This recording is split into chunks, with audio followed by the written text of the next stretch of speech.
মিরিকের এই সুন্দর হোমস্টেটা ছেড়ে এবং মিরিকের এই সুন্দর সকালটা উপভোগ করে আমরা বেরিয়ে পড়ি মিম টি স্টেটের উদ্দেশ্যে। তো আজকের এই পর্বে আমরা দেখাবো মিম টি স্টেট আর মিম টি স্টেটের আশেপাশে যে সাইট সিনগুলো আছে সেগুলো। আর এই মিম টি স্টেটের যে সুন্দর হোমস্টেটায় উঠবো সেটার অভিজ্ঞতা থাকবে খুবই সুন্দর। তো তোমরা দেখতে থাকো ভিডিওটা লাস্ট পর্যন্ত।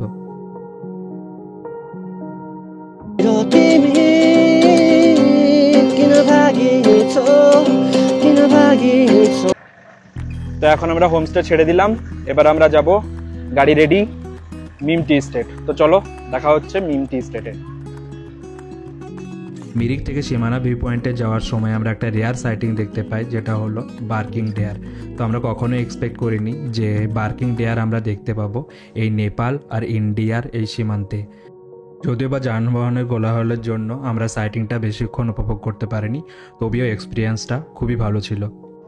আমরা একটা রেয়ার সাইটিং দেখলাম মিরিকে, এই যে হরিণে খেলা করছে ঠিক রাস্তা দিয়ে যেতে যেতে।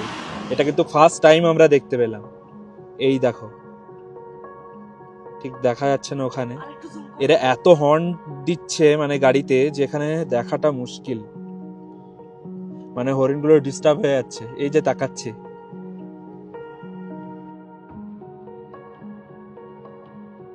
আমরা গিয়েছিলাম পিক সিজনে, আর এই পিক সিজনেই পৌঁছাই সীমানা ভিউ পয়েন্টে। আর সীমানা ভিউ পয়েন্টের বাজার ছিল খুবই জমজমাট। আর সীমানায় যদি মানে অল্প টাকায় তোমরা জ্যাকেট নিতে চাও, তা বেস্ট হচ্ছে এই দোকানটা। এই দোকানটা হচ্ছে বেস্ট শীতের জ্যাকেটের জন্য। 800, 600, 700 এই দামে এখানে পাওয়া যাবে।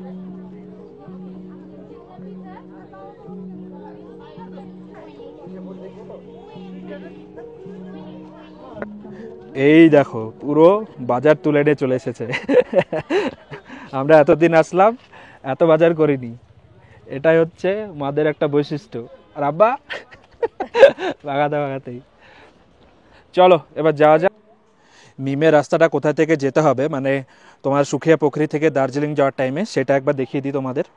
তো ঠিক এই যে পেছনের রাস্তাটা দেখছো, এটা আসছে তোমার সুখিয়া পুকুরি থেকে। আর এই দিকটা সুখিয়া পুকুরি থেকে এই দিকটা চলে গেল তোমার দার্জিলিং রোড।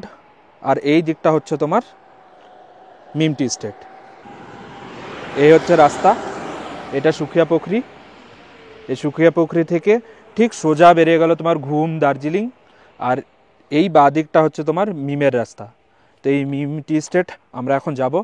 এই জায়গাটার নাম হচ্ছে মিম ফাটাক বলছে এটাকে। তো মিম টি স্টেট এখান থেকে যেতে লাগবে তোমার 20 মিনিট মতো। তো চলো জার্নি করা যাক আমাদের। আর আমরা গিয়ে দেখা করব মিম টি স্টেটের ইয়াংসাং যে হোটেলটা আছে, মানে হোমস্টেটা, সেখানে। আর এই হচ্ছে আমার গাড়ি, পুরো রেডি।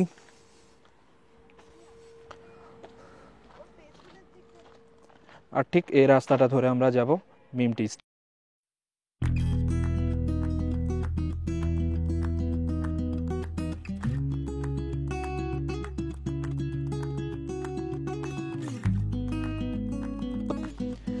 তো অবশেষে আমরা পৌঁছালাম ইয়াংসাং হোমস্টে মিরিক থেকে। প্রায় 1.5 ঘন্টা মতো লাগলো আমাদের। আর যখনই আমরা মানে মিম টি স্টেটের এই রাস্তাটা ধরলাম, রাস্তাটা ছিল খুবই খারাপ।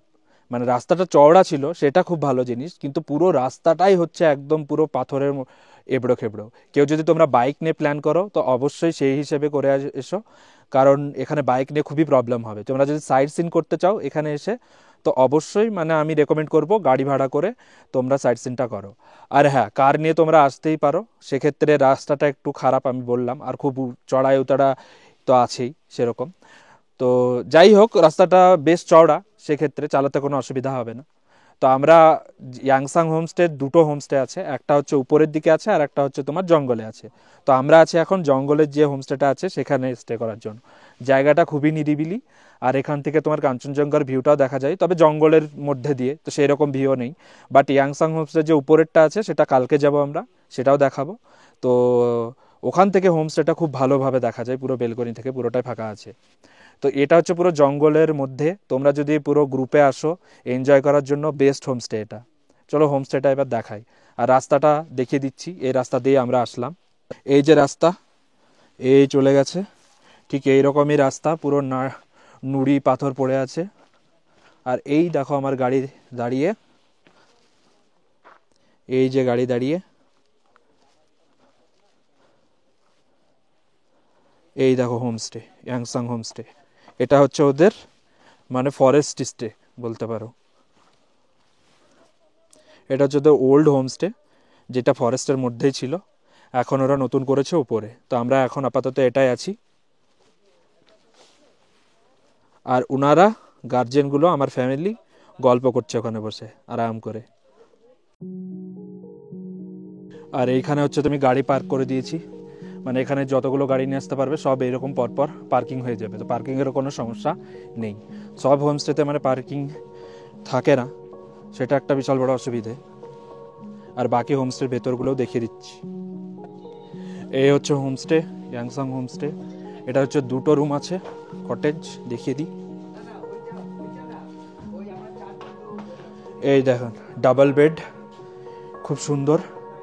এখানে রুমটা কিন্তু ওই যে হোমস্টেটা আছে নতুন, ওটার থেকেও মানে এর বাথরুমটা অনেকটাই বড়, সেটাও দেখাবো কালকে। এই একটা ডাবল বেডেড হোম, আর একটা হচ্ছে তোমার এই হচ্ছে ডাবল বেড রুম। পুরো বেড দুটো অনেকটাই বড় বড়, মানে প্রায় 4 জন মতো থাকা যাবে। এটা হচ্ছে জায়গা।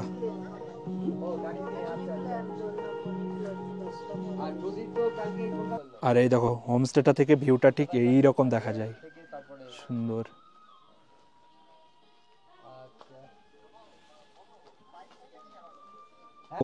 তো এখন যাব আমরা রঙ্গিত নদী। তো হোমস্টের ওনার এনা বললো যে ওখানে আমার গাড়ি না নিয়ে যাওয়াই ভালো, মানে আমি ড্রাইভ করে না গেলেই ভালো হয়। কারণ একদমই বলছে তুমি যদি নিচে যাও সেখানে গাড়ি ঘোরানোরও জায়গা নেই। তো সেই হিসেবে উপরে ওঠাতে মানে পেছন দিয়েই হয়তো ওঠাতে হতে পারে, তো সেক্ষেত্রে প্রবলেম হবে। তো বারবার যখন বারণ করছে অবশ্যই কথাটা শোনা উচিত। তো তার জন্য আমরা কি করলাম, এই যে আমরা গাড়ি নিয়ে নিলাম। বললো 1200 টাকা লাগবে, এখান থেকে 4-5 কিলোমিটার দূর। তো একই মানে রোডে পড়বে তোমার মিম টি স্টেট পড়বে, আর মনস্ট্রি পড়বে, আর তার সঙ্গে পড়বে রঙ্গিত নদী। তো আমরা রঙ্গিত নদীটা দেখে চলে আসবো। আর আস্তে আস্তে তো টি গার্ডেন দেখতেই পারবো, আর কালকে তো আছেই সেটা আমাদের ঘোরার প্ল্যান। তো তার জন্য আমি কি করলাম, এই যে তো ইনারা যে হিসেবে বললো যে গাড়ি না নিয়ে যাওয়াই ভালো, তো সেক্ষেত্রে গাড়িটা ছেড়ে দিলাম আমি এখানে। আর এই যে ড্রাইভার বাবু ওখানে বসে আছেন, ওনার সাথে চলে যাব আমরা রঙ্গিত নদী। তো আমাদের জার্নি স্টার্ট করলাম। বাপরে কি স্পিডে চালাচ্ছে এই রাস্তায়, আমি তো সেই আস্তে আস্তে চালাচ্ছিলাম। আমাদের ড্রাইভার জি বিশাল এক্সপার্ট। ড্রাইভারকে বলবো না যে এদিকে তাকাও, তাহলে দুর্ঘটনা ঘটে যেতে পারে, তার জন্য। তো যাই হোক আমাদের জার্নিটা স্টার্ট করলাম। এই যে 3টে প্যাসেঞ্জারের সঙ্গে, বাকি 2টো প্যাসেঞ্জার আসবে না একদম। যাই হোক এবার স্টার্ট। রাস্তাটা খুবই খারাপ, আর রঙ্গিত নদীটা যেখানে আছে সেখানে বললো যে আমি গাড়িটা নিয়ে যেতে পারবো না, সবাই আমাকে ওয়ার্ন করলো। তো সেই হিসাবে আমি শুনলাম এবং এই গাড়িটা একটু বুক করলাম। তো অবভিয়াসলি সবাই যখন বারণ করছে এত করে, তো শোনাই উচিত। তো দেখি কতটা নিচে আছে। হ্যাঁ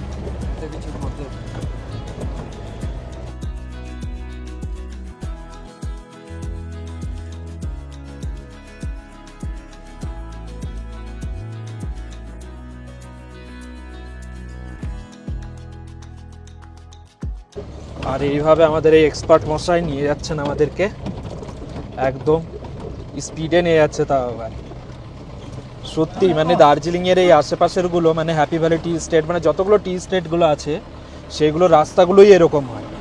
তো তোমাদের অ্যাভয়েড করা উচিত এসব রাস্তা দিয়ে কোনো মানে ভিউ পয়েন্টে যাওয়ার। যদি কোনো হোমস্টেতে বলে যে না দাদা গাড়িটা নিয়ে যেন না, তো সেই হিসাবে শোনাটা উচিত। তো আমি সেটাই করলাম, তো বেস্ট ডিসিশন নেওয়া হয়েছে। এবার দেখো রাস্তাটা দেখাচ্ছি, এই রাস্তাটা দেখো, এই রোডটা দেখো, এখানে প্যাচটা বাপরে বাপ কতটা নিচে। মানে আমি ফার্স্ট টাইম, এতগুলো আমি দার্জিলিং এতবার ঘুরলাম, তো ফার্স্ট টাইম দেখলাম যে নিচে আসা রাস্তা এতটাও মানে খাড়াই হতে পারে আর এতটা বাজে। এনারা বলছে 7-8 সাল থেকে এরকমই আছে রোড, আর এখানে কেউ কাজ করেনি সেরকমভাবে। এটা ঠিক না, যে কোনো মুহূর্তে কোনো কিছু হতেই পারে। জাস্ট রোডটা দেখো। তো এখানে চায়ের বাগানটা এখানে বললো যে এই এরিয়াটায় মানে যে সেকশনটা আছে এটা 1940-তে মানে চা লাগিয়ে গেছিলো ইংরেজরা। তো সেই 1940 থেকেই এই চা গাছগুলো আছে এখানে। তো এগুলোকে কাটা হয়। আর একটা জিনিস থাকে যে মানে যখনই নদীর কোনো ভিউ পয়েন্ট দেখতে আসে না, সেটা সব থেকে মানে পাহাড়ের সব থেকে নিচেই থাকে। তো আমরা যদি অত উপরে থাকি তো সেই হিসাবে আমাদেরকে নিচেই আসতে হবে। আর এটা একটু বেশিই নিচে, মানে পুরো আমরা আছি সেখানে মিম টি স্টেটের ওখানে, ওই জায়গা থেকে পুরো আসছে রঙ্গিত। সেটা নদীর ওই ভিউটা যদি দেখতে যাই অবভিয়াসলি নিচেই আসতে হবে। তো একটা ভালো এক্সপিরিয়েন্স হলো আমাদের।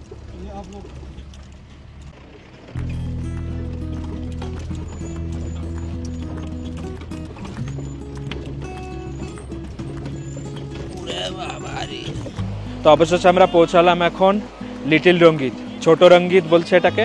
ছোট রঙ্গিতটা একদম বয়ে গেছে তোমার একদম ফ্লাইওভারের নিচে দেয়া। আর এরই নামে করেছে তোমার লিটল রঙ্গিতের এই হোমস্টেটা খুবই সুন্দর। মানে এখানে কোনো একদিন তো প্ল্যান করবোই আমরা থাকার। এখানে 2টো কটেজ আছে, আর 2টো কটেজে কতগুলো রুম আছে সেটাও দেখিয়ে দেবো। আর এটা দেখিয়ে দেখ, সাইড দে। আর এই যে ফ্লাইওভার তার নিচে দিয়ে নদী বয়ে গেছে, আর ওখানে টেন্টও করা যাবে, বনফায়ারও করা যাবে, সব কিছু করা যাবে। এত সুন্দর জায়গাটা, কোনো একদিন অবশ্যই প্ল্যান করব এখানে থাকার, সেদিন দেখাবো।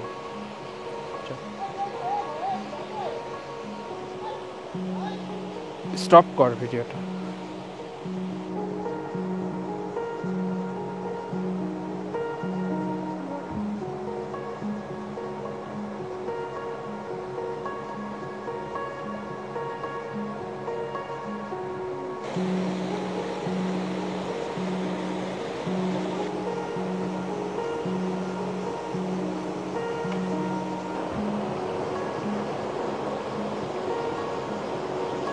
হোমস্টের কিচেন এরিয়া, ওইদিকে আর একটা ঘর বানাচ্ছিল দেখতে পাচ্ছিলাম, ট্রি হাউস হয়তো। এখানে তোমরা নদীর ধারে টেন্ট করেও থাকতে পারো। এখানে সবাই এসে ভ্যাকেশনটা খুবই ভালোভাবে মানাতে পারো। এখানে নদীর ধারে বনফায়ার হবে, নদী এইভাবে বয়ে যাবে, আর তোমরা এনজয় করতে পারবে। এর থেকে ভালো হোমস্টে আর কিছু হতে পারে না। আমরা অবশ্যই প্ল্যান করব কোনো একদিন আর এখানে থাকবো। এখানে এখন হোমস্টের ভেতরে গেস্ট আছে, তাই ভেতরের এগুলো দেখাতে পারবো না। কিন্তু আমাদের যিনি ভাইরাল স্কোপ আছেন উনি কিন্তু এই হোমস্টেতে স্টে করেছেন এবং তার ভেতরের সবগুলোই দেখিয়েছেন। তো ওনার ব্লগটা তোমরা চেক করতে পারো। খুবই সুন্দর লাগছে, ক্রিসমাসে সাজিয়েছে এইভাবে। এই দেখো টেন্ট, এই কটেজ, টেন্টের এখানেও টেন্ট করে আরাম করে থাকতে পারা যাবে। এখানে টেন্টের ভেতরে কেউ আছে একজন।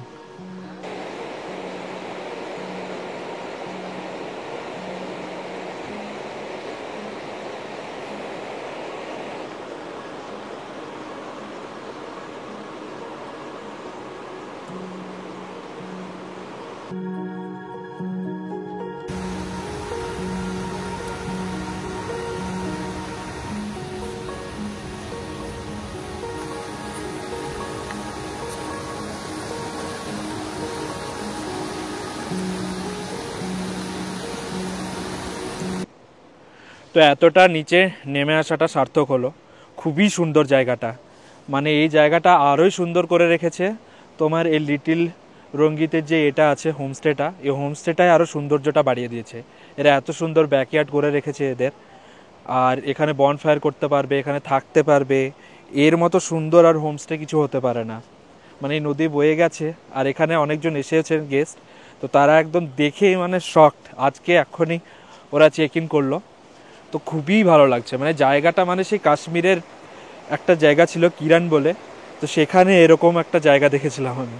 কিন্তু আজকে ওয়েস্ট বেঙ্গলে এখানে দেখলাম আমি, এত সুন্দর লাগছে।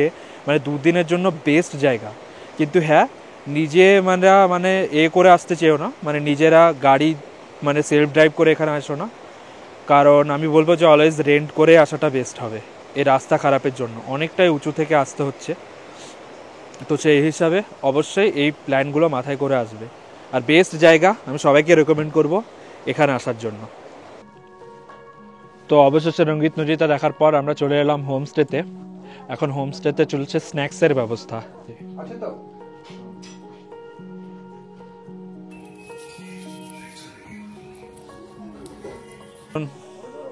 এখন স্টার্ট হয়ে গেছে বারবিকিউ, দেখাচ্ছি বারবিকিউটা। এখন এখানে চলছে বনফায়ার, বারবিকিউ সব কিছুই চলছে, দেখিয়ে দিই একবার। এই স্টার্ট হয়ে গেছে বারবিকিউ আমাদের।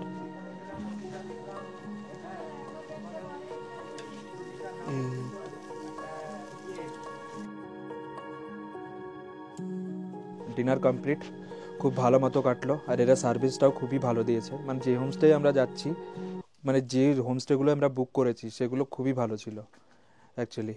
তো সেই হিসেবে মানে এরা সার্ভিসটা এত সুন্দরভাবে দিয়েছে এতজনের, খুবই ভালো লেগেছে। আর এখন হচ্ছে 6 ডিগ্রি সেলসিয়াস দেখাচ্ছে, তার থেকে হয়তো নিচে হতে পারে রাত্রে, ভোরের দিকে হবে তোমার 2 ডিগ্রি মতো। তো ঠান্ডা প্রচণ্ড আছে এখানে। আর একটা প্রবলেম হচ্ছে এখানে রুম হিটার নেই, কারণ হোমস্টেতে সচরাচর সেরকম রুম হিটার পাওয়া যায় না।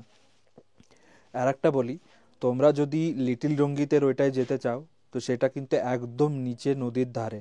তো সেই ক্ষেত্রে প্ল্যান করে আসতে পারো তোমরা, যে জার্নিটা একটু বেশিই হবে, তো সেই মতো অবশ্যই এসো। আর এটা হচ্ছে ইয়াংসাংয়ে যদি আসতে চাও, আমি নাম্বার তো অবশ্যই দিয়ে দেবো ডেসক্রিপশানে আর সমস্ত ডিটেল, তো তোমরা সেই হিসাবে আসতে পারো। আমরা কালকে যাব ওদের সেকেন্ড হোমস্টে যেটা সেখানে, আর সেখান থেকে কাঞ্চনজঙ্ঘার ভিউটাও খুব সুন্দর পাওয়া যায়। আর কালকের এখান থেকে ভিউটা কেমন পাওয়া যায় সেটাও দেখবো। এখানে মানে 1 দিন বা 2 দিন কাটানোর জন্য পুরো গ্রুপকে নিয়ে এসে এখানে বারবিকিউ করো, এনজয় করো জঙ্গলের মধ্যে নিরিবিলি, খুবই ভালো লাগবে। তো চলো, দেখা হচ্ছে কালকে সকালে। ঘুম।